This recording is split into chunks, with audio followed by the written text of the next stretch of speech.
할렐루야! 거룩한 습관 하루 한 절에서 천절까지. 말씀은 기적을, 말씀은 선한 일을 행할 능력을 갖춥니다. 오늘은 마태복음 22장 36절로 40절을 그림을 보며 암송할 텐데 먼저 말씀을 다 같이 읽어보겠습니다. 선생님, 율법 중에서 어느 계명이 크니까?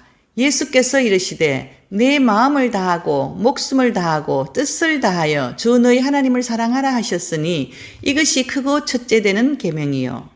둘째도 그와 같으니 내 이웃을 내 자신같이 사랑하라 하셨으니 이 두 계명이 온 율법과 선지자의 강령이니라.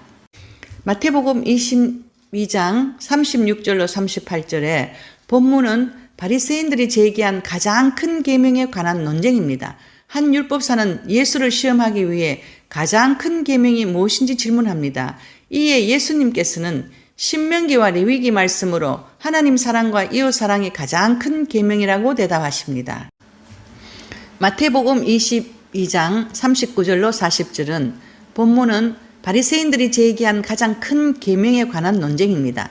한 율법사는 예수를 시험하기 위해 가장 큰 계명이 무엇인지 질문합니다. 이에 예수님께서는 신명기와 레위기 말씀으로 하나님 사랑과 이웃 사랑이 가장 큰 계명이라고 대답하십니다. 36절은 선생님, 율법 중에서 어느 계명이 크니까? 본문은 당대에 존재했던 모든 율법 중에서 가장 중요한 한 개의 계명이 무엇인가를 묻고 있는 장면입니다. 그들은 613개의 모든 율법을 다 지킬 수 없었기 때문에 248개의 중요한 율법과 365개의 덜 중요한 율법으로 나누었습니다. 그러나 이것은 당시 율법사들에게 많은 논쟁거리였기 때문에 이러한 배경 속에서 율법사는 예수님께 가장 중요한 율법이 무엇인지를 물어보고 있는 것입니다. 37절은 예수께서 이르시되 내 마음을 다하고 목숨을 다하고 뜻을 다하여 주 너희 하나님을 사랑하라 하셨으니 본절은 먼저 겉으로 드러나는 행위 이전에 마음속에서 우러나오는 한없는 사랑의 감정을 강조합니다. 하나님을 향한 내적 사랑의 감정은 자연스럽게 하나님의 계명을 지키고 그를 섬기며 그의 모든 도를 행하는 외적 행위로 드러나게 됩니다. 하나님을 사랑하되 가식적으로 사랑하는 것이 아니라 전 인격을 다하여 사랑하라고 말씀하십니다. 38절은 이것이 크고 첫째 되는 계명이요. 사람은 하나님에 의해 하나님의 형상으로 창조된 피조물이며 하나님과 교제하며 살아가도록 되어 있는 영적 존재입니다. 따라서 인간이 영적, 정서적, 인격적으로 균형 있고 충족한 상태로 살아가기 위해서는 하나님을 사랑하고 경외하며 하나님의 말씀과 교훈에 성심껏 순종해야 합니다. 39절은 둘째도 그와 같으니 내 이웃을 내 자신같이 사랑하라 하셨으니 둘째 계명 역시 첫째 계명과 같이 사랑하라는 메시지로 압축됩니다. 하나님을 사랑하는 것과 사람을 사랑하는 것은 인간이 지켜야 할 핵심 계명이며 어느 것 하나라도 소홀히 해서는 안 됩니다. 하나님에 대한 사랑은 이웃에 대한 사랑으로 생활 가운데 구체적으로 드러나기 때문입니다. 40절은 이 두 계명이 온 율법과 선지자의 강령이니라. 온 율법과 선지자라는 표현은 모세 오경과 선지서와 더불어 구약 성경 전체를 가리킵니다. 예수께서는 사랑을 모든 율법의 근본 원칙이라고 말씀하셨습니다. 따라서 사랑이 없는 율법 준수는 단지 껍데기일 뿐입니다. 사랑은 율법의 완성입니다. 마음과 뜻을 다하여 하나님을 사랑하는 것이 무엇인가를 보겠습니다. 하나님의 말씀을 준행합니다. 주의 이름을 경외합니다. 하나님을 섬깁니다. 하나님을 찬양합니다. 기도에 힘씁니다. 성전에 모이기를 힘씁니다. 복음 전파를 위한 협력에 힘씁니다. 성도를 돌아보는 일을 합니다. 형제를 사랑하는 일을 합니다. 구제하는 일을 합니다. 화해하는 일, 연보하는 일, 봉사하는 일, 성전 건축에 헌신하는 일, 손대접하는 일, 주를 기쁘시게 하는 일입니다. 자신을 하나님께 드리는 일입니다. 영원한 안식에 들어가도록 기도합니다. 이웃 사랑에 대한 바른 자세를 보겠습니다.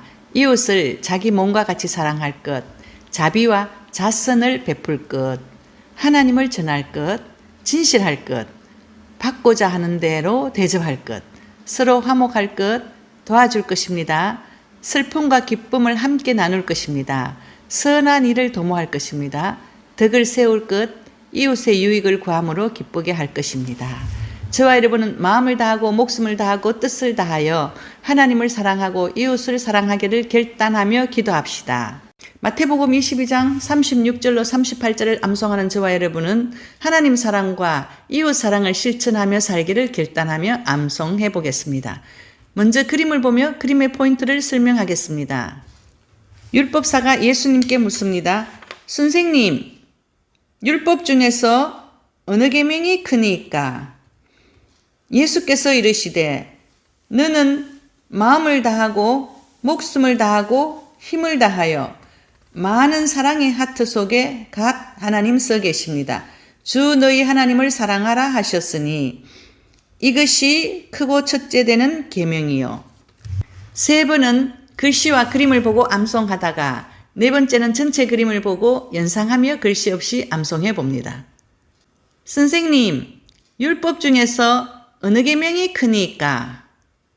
예수께서 이르시되 너는 마음을 다하고 목숨을 다하고 뜻을 다하여 주 너희 하나님을 사랑하라 하셨으니 이것이 크고 첫째 되는 계명이요. 선생님, 율법 중에서 어느 계명이 크니까? 예수께서 이르시되 너는 마음을 다하고 목숨을 다하고 뜻을 다하여 주 너희 하나님을 사랑하라 하셨으니 이것이 크고 첫째 되는 계명이요. 선생님, 율법 중에서 어느 계명이 크니까? 예수께서 이르시되 너는 마음을 다하고 목숨을 다하고 뜻을 다하여 주 너희 하나님을 사랑하라 하셨으니 이것이 크고 첫째 되는 계명이요. 선생님, 율법 중에서 어느 계명이 크니까? 예수께서 이르시되 너는 마음을 다하고 목숨을 다하고 뜻을 다하여 주 너희 하나님을 사랑하라 하셨으니 이것이 크고 첫째 되는 계명이요. 선생님, 율법 중에서 어느 계명이 크니까? 예수께서 이르시되 내 마음을 다하고 목숨을 다하고 뜻을 다하여 주 너희 하나님을 사랑하라 하셨으니 이것이 크고 첫째 되는 계명이요. 마태복음 22장 39절로 40절을 암송하는 저와 여러분은 하나님 사랑과 이웃 사랑을 실천하며 살기를 결단하며 암송해 보겠습니다. 먼저 그림을 보며 그림의 포인트를 설명하겠습니다. 둘째도 그와 같으니 내 이웃을 사랑을 가슴에 안고 내 자신같이 사랑하라 하셨으니 이 두 계명이 온 율법과 선지자의 강령이니라. 세 번은 글씨와 그림을 보고 암송하다가 네 번째는 전체 그림을 보고 연상하며 글씨 없이 암송해 봅니다. 둘째도 그와 같으니 내 이웃을 내 자신같이 사랑하라 하셨으니 이 두 계명이 온 율법과 선지자의 강령이니라. 둘째도 그와 같으니 내 이웃을 내 자신같이 사랑하라 하셨으니 이 두 계명이 온 율법과 선지자의 강령이니라. 둘째도 그와 같으니 내 이웃을 내 자신같이 사랑하라 하셨으니 이 두 계명이 온 율법과 선지자의 강령이니라. 둘째도 그와 같으니 내 이웃을 내 자신같이 사랑하라 하셨으니 이 두 계명이 온 율법과 선지자의 강령이니라. 둘째도 그와 같으니 내 이웃을 내 자신같이 사랑하라 하셨으니 이 두 계명이 온 율법과 선지자의 강령이니라. 오늘도 상담 사례를 말씀드리겠습니다. 제가 아는 전도사님이 친구 전도사를 저에게 소개했습니다. 그 친구 전도사는 폐암 3기라고 했습니다. 세 군데 병원에서 찍은 폐암 3기 사진을 들고 서울의 큰 대학병원에 다시 검사받고 수술 받으려고 예약하기 전에 저를 찾아왔습니다. 그래서 제가 기도해 주는데 하나님께서 너는 몸도 마음도 물질도 나를 위해 다 바쳤다. 너의 생명을 내가 받았다. 나는 너의 생명을 치료하고 돌려주리라 라고 말씀하셨습니다. 그 전도사는 결혼해서 자녀까지 있는데 시골 작은 교회에서 열심히 충성했고, 그 교회가 건축할 때 부모님이 물려주신 집까지 다 바치고, 건축 현장에도 자기가 직접 뛰어들어 몸을 다 바쳐 건축을 돕고 희생했다고 친구 전도사가 말해 주었습니다. 그 전도사는 기도받은 후 서울 큰 대학병원에 가서 사진을 찍어보니 폐암이 사라지고 흔적조차도 없어졌다고 했습니다. 병원에서 폐암이 없어졌다는 결과를 다시 듣자마자 다시 저를 찾아왔습니다. 문을 열고 활짝 웃는 얼굴로 들어오더니 큰 소리로 할렐루야, 하나님 감사합니다, 목사님 감사합니다 하고 소리쳤습니다. 무척이나 기뻐하며 하나님께 영광 올려드리는 모습을 보며 마태복음 16장 25절에 누구든지 제 목숨을 구원하고자 하면 잃을 것이요, 누구든지 나를 위하여 제 목숨을 잃으면 찾으리라는 말씀이 생각나면서 이 말씀을 이루시는 하나님을 보며 저도 그 전도사와 함께 정말 기쁘고 감사했습니다. 저도 하나님을 더 사랑하고 싶은데 나 자신의 연약함을 보며 회개하며 절대적인 믿음을 달라고 기도했습니다. 한 집사님 집으로 신방 요청을 받고 갔습니다. 그 집사님이 엄마 권사님을 잠시 모시고 계셨습니다. 그 엄마 권사님이 1년 전쯤에 유방암 수술을 받으셨다고 했습니다.